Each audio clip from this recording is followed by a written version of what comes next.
Section 6.3, the natural exponential and logarithmic functions. In this section, we'll present the natural base, working with the natural base on the calculator, the natural exponential function, exponential growth and decay applications, and the natural logarithmic function. The number e, called the Euler number, is often referred to as the natural base. E is approximately 2.71828, and this is an irrational number, actually a transcendental number, that continues on forever without any repeating. I'm going to show one way to construct this number naturally in a later section. So let's learn how we can find this number on our calculator. Let's approximate the number e on the calculator. All right, so if you bring up your calculator, you'll see a button over on the left-hand side that has e to the x above it. So what we will do is press second and bring up that button, and so this is e to a power. If we just want e, we would find e to the first power. And e to the first power is 2.718281828. Now it looks like it repeats, but it actually doesn't. Alright, afterwards these decimal values change, and it never actually repeats forever. Evaluate e to the third, rounding to 4 decimal places. So I'd bring up the exponential to the third power, close it off, hit enter, and to 4 decimal places we would have 20.0855.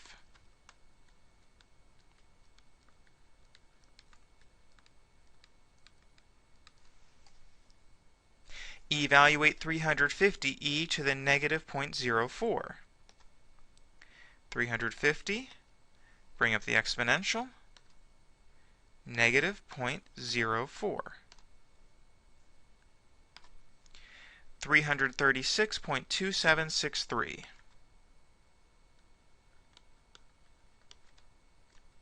That was 336, sorry about that. 0.2763. Alright, so that's how we work with the natural base on the calculator. The natural exponential function. Since e is a positive number and greater than 1, f of x equals e to the x will have the following properties. It's a similar function to what we talked about in section 1 of this chapter. The domain will be the set of all real numbers. The range is positive real numbers. The y-intercept is 0, 1. E to the 0 is 1. It's a real number. A real number, a non-zero real number to the 0 power is 1. The x-axis is a horizontal asymptote. Sorry about that.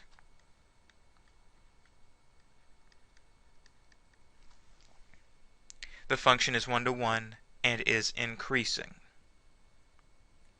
All right, so we do have the horizontal asymptote, 0, 1, increasing function. All right, consider the function f of x is the opposite of e to the x minus 4 add 2. What transformations have been applied to e to the x to yield the graph of this function? Well, let's see, we would shift right 4. Now, applying the negative in front of the function, in front of the exponential function, we would have a vertical flip, and then add 2, that would shift up 2. Determine the asymptote, vertical intercept, domain, and range of the function. Well, since this is a basic exponent, our basic exponential function has an asymptote at y equals 0. When we would shift it up 2, the vertical asymptote would be at y equals 2. I'm sorry, that should not be a vertical asymptote, but rather a horizontal asymptote. All right, so we know we have a horizontal asymptote at y equals 2. I'll draw that in.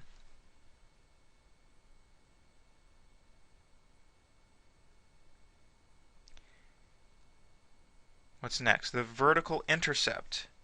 If I evaluate f of 0, then I would have e to the 0 minus 4, well, negative e to the 0 minus 4 plus 2.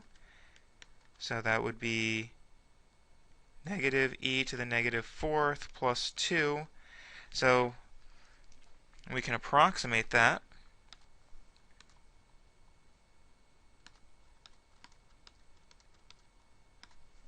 (1.9817).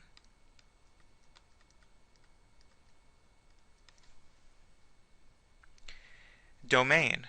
Well, the domain of the basic function is negative infinity to infinity, and I'm just shifting it to the right 4, so the domain would still be negative infinity to infinity. Now the range we have to be careful about. The range, well, it's being flipped over, right? That negative's flipping the graph over, and we're shifting it up 2. So the range should be negative infinity to 2. All right, now we could plot a few points if we need to. And well, basically what I would think of is, remember, for the basic function, for f of x is e to the x, so we had x versus e to the x. A few nice points were maybe 0. When x is 0, e to the 0 is 1. And how about when x is e? So about let's just think 2.7 approximately. Then e to the x, I'm sorry, if x is 1, then e to the x would be about 2.7. Got mixed up there. So now let's think about the shifts and the flips. All right, so we're going to shift this right 4. All right, so let's add 4 to these. So that would give me a 4 and a 5. Now we need to change the signs. So those would become negatives, and we need to add 2. So that would give me negative 1 plus 2 is 1. Negative 2.7 plus 2 is negative 0.7. So there's a couple of points. We have the the horizontal asymptote to help us, but that should give us a good idea of the sketch. All right, so plotting the point 4, 1. Plotting the point 5, negative 0.7, and the rest of the graph. Now we also have the y-intercept. F of 0 is 1.98, so that's about here. And just following what we should expect of the curve, we should get something roughly like this.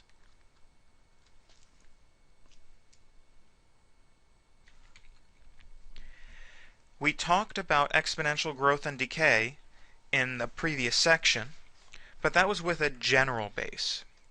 We can also talk about exponential growth and decay where we have a base e, the natural base. The function of the form p of t is p naught e to the kt will model exponential growth for positive values of k and exponential decay for negative values of k, where t represents time, p naught represents the initial amount or value of p at time 0, k represents the continuous growth or decay factor as a decimal, and e to the k represents the growth or decay factor. So if we consider p of t is equal to 10,000 e to the 0.04 t, here are some things I know. The initial value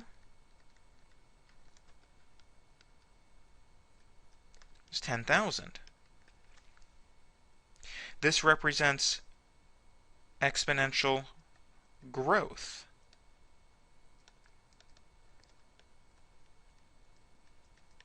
Since k, which is 0.04, is greater than 0. Alright, so in this model, if you have a positive k in this model, we have exponential growth. Negative k, exponential decay. K represents the continuous growth or decay rate, so our k is 0.04. Now e to the k is the growth factor. So the growth factor would be e to the 0.04, and we can calculate that as 1.0408.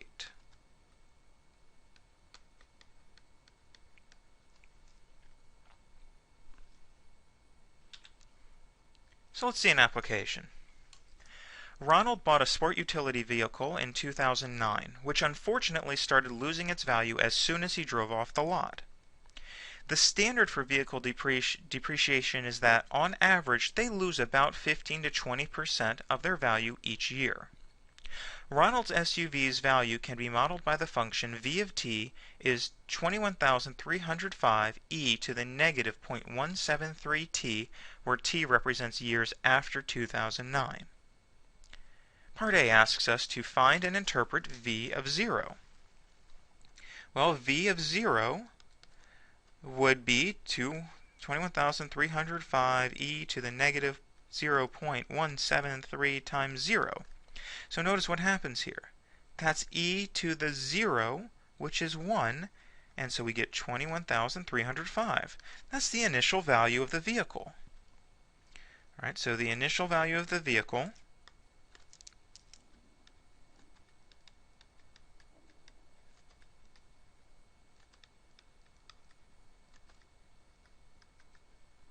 in 2009 was $21,305.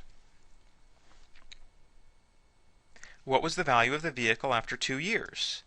Well, v of 2, 21,305 e to the negative 0.173 times 2. Let's calculate this.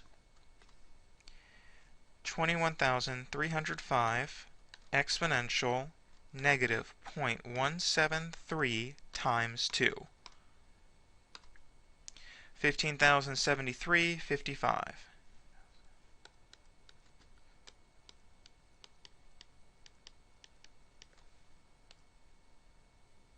Oops, 73. Alright, so after 2 years,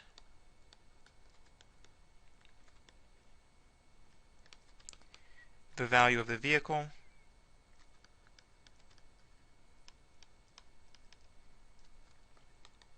is $15,073.55, about, or approximately. What is the decay factor? Alright, we know this is losing value, so what's the decay factor? So the decay or growth factor is the e to the k. Alright, so the decay factor would be e to the negative 0.173. Let's calculate that.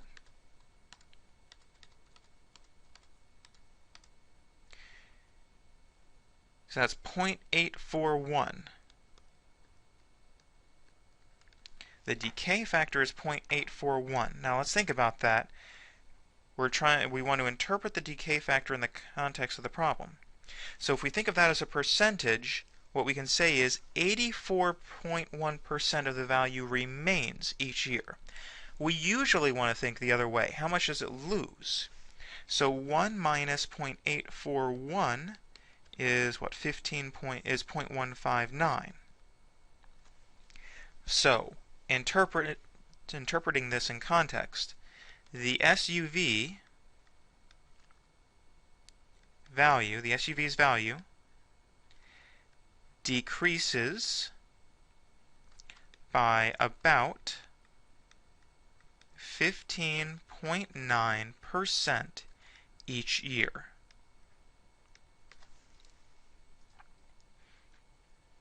After what year will the value drop below $6,000? Solve graphically. To solve graphically, what I'm going to do is I'm going to graph the original function and y equals 6,000, and I'm going to see where they intersect. Alright, so my y equals screen, the original function was 21,305 e to the negative 0.173x. We'll use x instead of t. I'm also going to graph y equals 6,000. Let's think about our window settings. X in this model, well, it was originally t, and that's the years after 2009. So let's go from 0 years to how about 15 years, and we use a scale of 1s. Y's, that's the value. Well, the value should never go below 0, and we know the initial value is 21,305, so let's go up to 22,000. And I'll use a scale of thousands. And let's graph these functions. So we have the decreasing exponential model, and we have that level of $6,000. Let's calculate the point of intersection.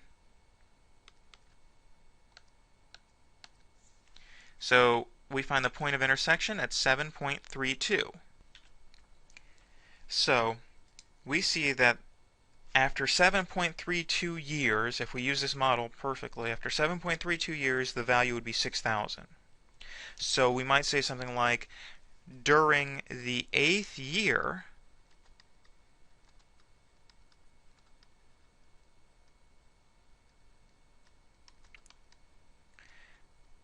the value will drop below $6,000.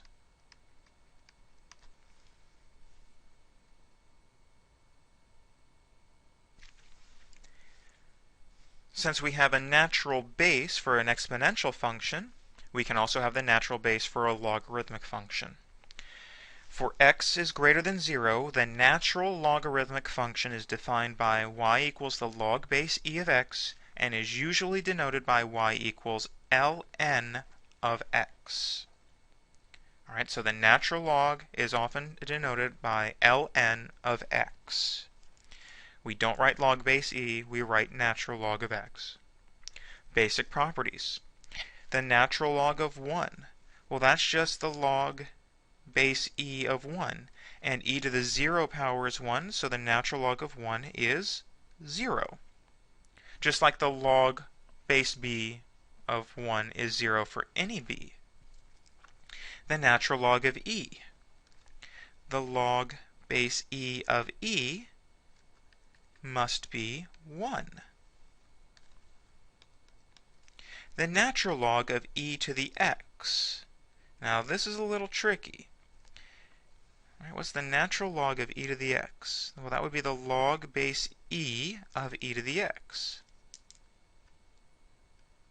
So we would ask ourselves, e to what power gives us e to the x? E to the x power would give us e to the x. And what's e raised to the natural log of x? Well, since these are inverse functions, the exponential and the natural log, they will undo each other, and so e to the natural log of x will equal x. And so these are actually inverse properties.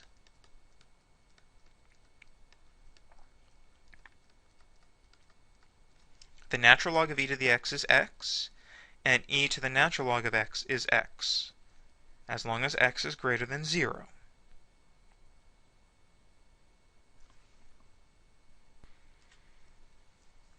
Evaluate the following. Use a calculator only when necessary. The natural log of the cube root of e. Well, I can write that as the natural log of e to the 1/3 power. The natural log of e to the 1/3 power, that's 1/3. E to the natural log of 25. These are inverses, so e to the natural log of 25 is 25. The natural log of 55. Now, I can't write 55 nicely as e to a power. So I'm going to have to use the calculator here. I'm going to go to my home screen, quit to the home screen, and you'll notice that there's an ln button over on the left hand side, and that's the natural log. So I'll hit ln of 55, close it off, and that's about 4.0073. And notice that that's an approximation. I can't say equals because I've approximated. The natural log of 1 over e to the 7th. Well, that's the same as the natural log of e to the -7th power. And the natural log of e to a power is just the power -7. Natural log of -45. We don't know how to do this. -45 is not in the domain of the natural log function. So it turns out that this is not real. I don't need you to know that right now. I just need you to know that the natural log of that negative 45 is not in the domain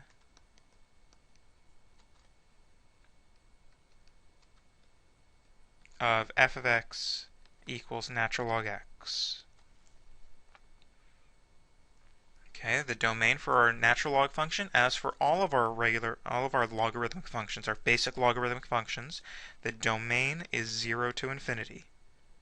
Negative 45 is not in that interval. Now, if you do try this on your calculator, you'll get error, non-real answer.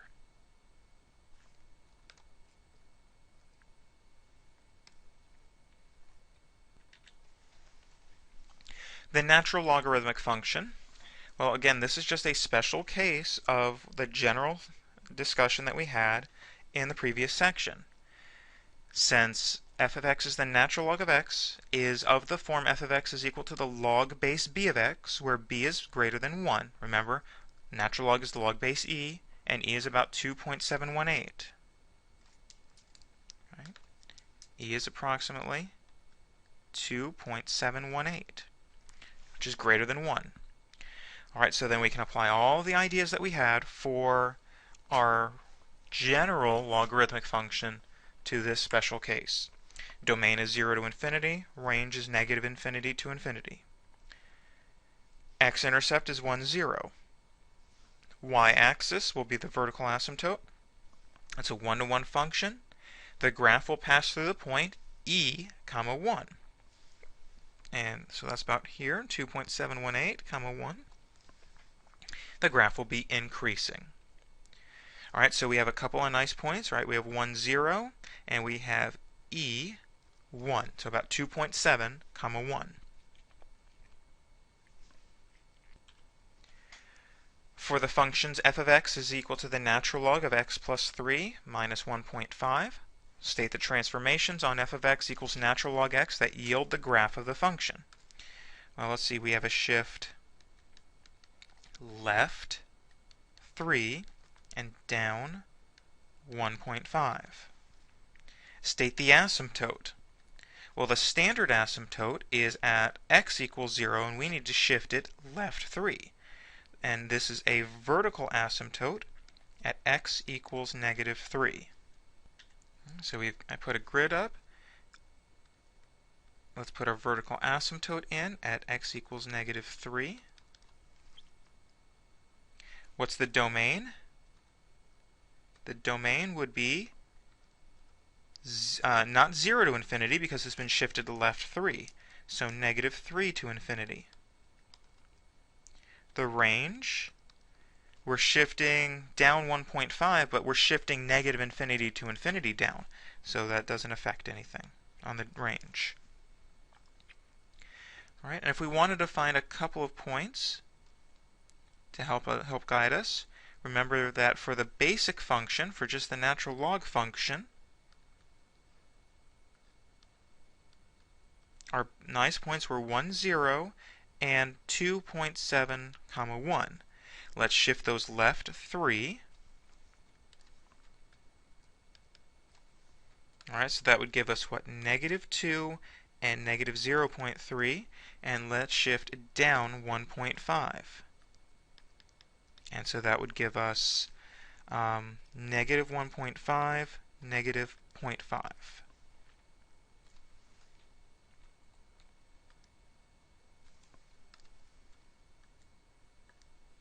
All right, let's plot some points to help guide us. We have negative 2, negative 1.5. We have negative 0.3, negative 0.5. So that's about here.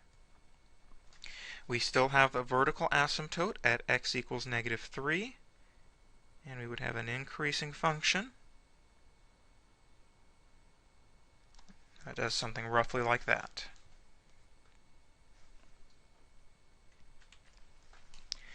Determine the domain of f of x equals the natural log of 6.1 minus 3x plus 3.2 algebraically. All right, recall that if we have f of x equals natural log of x, then the domain was 0 to infinity, which means x is greater than 0. So our argument must be greater than 0. Same as with our basic basic logarithmic functions. So therefore, my argument, 6.1 minus 3x, must be greater than 0. Subtracting 6.1, dividing by negative 3, x is less than positive 6.1 over 3. Now, we generally don't like decimals within a fraction, so what I would do here is I would multiply both numerator and denominator by 10. To remove that decimal, x is less than 61 over 30. So then the domain of this function would be negative infinity to 61 over 30. Alright, that concludes the presentation for this section.